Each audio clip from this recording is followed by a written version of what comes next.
What is up, my people? Welcome to another one. And this is a response to some of the comments that I had on my last video about Jake Paul and Andrew Tate. There's of course people are fans of these guys because they're popular people, and so of course they're gonna have their little fans and people that defend them or whatever, and that's cool. I mean, I was there too. I used to have heroes as well, and to a certain extent I kind of miss it because it's cool to believe, I guess, in heroes. It feels like a cool thing, I remember how it was when I was a kid, but I think a lot of you are stuck on labels. I think that's the main thing that I have figured out when it comes to the gripes that people have with me labeling, or quote unquote labeling Jake Paul as a red pill guy.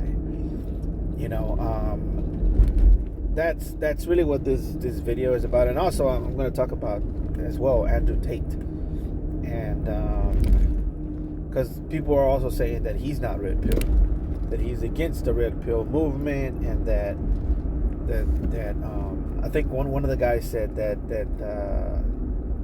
Andrew Tate is against the red pill movement because he says that they're a bunch of losers that don't want to be with women or something like that. But that argument is kind of lame as well, because Andrew Tate actually has said that it's gay to have sex with women for pleasure. And the thing is, I've heard him say that, and he's not the only person that says that. There's other people in the red pill movement that have gone full circle into saying things like that. And that's really the last straw of being so manly that you don't even want to be with women. That's actually a thing that's happened, historically. I mean, I don't want to mention the Spartans, but go look it up. But which, by the way, these red pill guys, they love the Spartans. So that should be obvious to you, the connection there. But when it comes to Jake Paul, listen, Jake Paul, I really don't hate Jake Paul at all. I really don't even hate Andrew Tate. And to a certain extent, I pity people like this, or that are stuck in the material and the aesthetics of things, because they get lost into thinking that there's something they're not because they look a certain way or because they carry themselves a certain way. They believe that they are a certain way, and they start believing their own hype, and then they come up to a wall that's called reality, and they get their jaw broken. They get a reality check in physics, and so you could believe all you want. You could believe whatever you want, but when it comes down to reality, it's gonna hit you, and that's what's gonna determine whether you use real or use not. But when it comes to Jake Paul, in particular, maybe he's not red pill as far as the definition or as far as the label goes. I mean, he doesn't have a podcast where he talks about women and he brings them up and degrades them, or a podcast where he's constantly telling people that if women live in his house, they're gonna have to clean and they're gonna have to do the dishes, or else they get kicked out of his house. I mean, he doesn't have a podcast like that, right? And in which case, I guess maybe he's not. Maybe Jake Paul isn't red pill, right? But you know, if you align yourself with these types of people, if you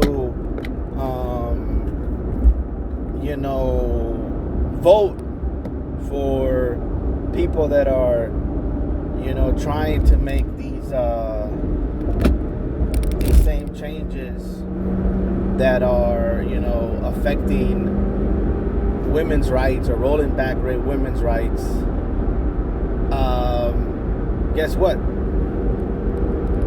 Whether you want to or not, you're on the team. You know, so maybe, like I said, label-wise, you know, because people get stuck on labels, and the reason people like labels so much is because they want to be validated. They want to be part of a label. They want to be labeled alpha. They want to be labeled what's the other one? Sigma. You know, they want to be labeled you know, an alpha bro or red pill or blue pill or whatever the fuck pill you want to take. You know, popping pills left and right over here. But my point is, instead of being so much stuck on the labels of if Jake Paul is red pill or not, you know, maybe look at the consequences that his actions have on people, and you'll realize that whether he wants to be red pill or not, or he considers himself red pill or not, or if you label him red pill or not, he's on the team. He's on the team, man. But having said that, I don't hate Jake Paul. Like I said, I don't hate any of these guys. But in fact, I kind of like Jake. You know, I kind of admire Jake, and you know, sometimes I even root for him. You know, because the thing is, he was the underdog against Anthony Joshua, and a lot of the boxing purists, which I don't agree with either, wanted him to lose because they thought that he was a clown, because they thought that he was humiliating boxing, and they thought that you know, boxing is a pure sport. Well, the fact of the matter is that it's not. You know, boxing is not a pure sport. It's not. You know, there's this beacon of light and incorruptibility. You know, boxing is very much corrupt. Boxing is very much a sport where there is fixed fights, where there is priority to certain fighters because they bring more money to the table. It's a sport where people are set up to lose. It's a sport where fights don't happen when we want them to happen. I mean, like if we want a fight to happen, it doesn't happen until 3-4 years later, maybe 5 years later. You know, when the fighters are already old, when people are about to retire. You know, boxing has disappointed for a really, really long time. And in my opinion, Jake Paul is just exposing those flaws. And to be honest with you, I think he's kind of a godsend. Because he's exposing those flaws in the game, that it's not necessarily a sport where, you know, the best fight the best. The best fight the guy with the money. The best fight the guy with the most hype and the most clout behind them. And those are the people you know about. It's not the best. The people you know about, they're not the best. They're just the people that were able to capitalize on the flaws of the system. It is what it is, man. Like, the people you see in front of you today, boxing, and with championship belts, they're not the best of the best. It's very rare that you get a guy that's actually that good and he's a champion. And I know it sounds like I'm lying, or like how could it be? You know, if he's a champion, that means he's the best of the best. Not necessarily. Look, man, Terrence Crawford. I don't know if you know about boxing that much, but Terrence Crawford, he was one of the best boxers in boxing history. But a lot of people aren't gonna remember him past 4 years. In fact, some people don't even know who he is today, because of the fact that he was blocked out for most of his career. Nobody wanted to fight him, and it became a silent agreement amongst boxers not to fight Terrence Crawford. Why? Because not necessarily because they feared that he was going to beat them, but because he was on another side of the fence, and the promoter that promoted him wasn't necessarily liked amongst the new school of boxing promoters. And it was tough luck for him. You know, that's just what it is. He was just in the wrong place at the wrong time. Now, if he would have been a disloyal fighter, and he would have gone to, you know, the PBC and joined all of the other people that betrayed their camps, their promoters, he would have gotten plenty of fights, and he would have been the best of the best. You know, but the corruption in boxing is so deep that guys like Terrence Crawford, who is arguably one of the best boxers ever to lace him up, you know, will probably be forgotten within 3 years, and probably people don't even know who he is right now. You know, he's the guy who beat Canelo, right? He's the guy who beat Canelo. That's what he's going to be remembered as.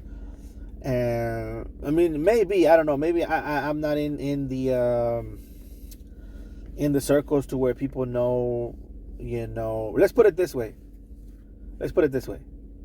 My most popular videos are about Jake Paul, not Terrence Crawford. Okay, when I talk about Jake Paul, you know, I get way more feedback. I get people defending him. I get people attacking him. And there's more of a conversation happening around Jake Paul. When I talk about Terrence Crawford, the people that talk about him are usually race boxing fans, meaning they only follow a particular race of people that box, or boxing connoisseurs, people that love boxing so much that they know who Terrence Crawford is. And that's just facts. I'm telling you from my point of view, from the demographics that I see, and the graphs that I'm looking at. You know, people don't really care about Terrence Crawford. And, you know, bringing it back to Jake Paul, that's part of the reason why Jake Paul is a good thing for boxing, because he's bringing eyes to boxing, and he's bringing popularity to the sport of boxing, especially for women boxing. You know, and, you know, that's part of the reason why I get why people say that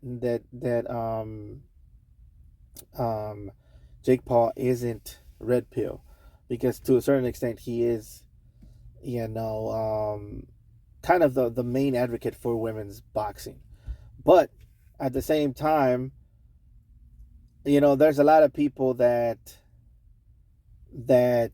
love Andrew Tate and have mothers and have sisters and have you know, daughters, and they follow a guy who says these things about women too, and they vote for people that are rolling back women's rights.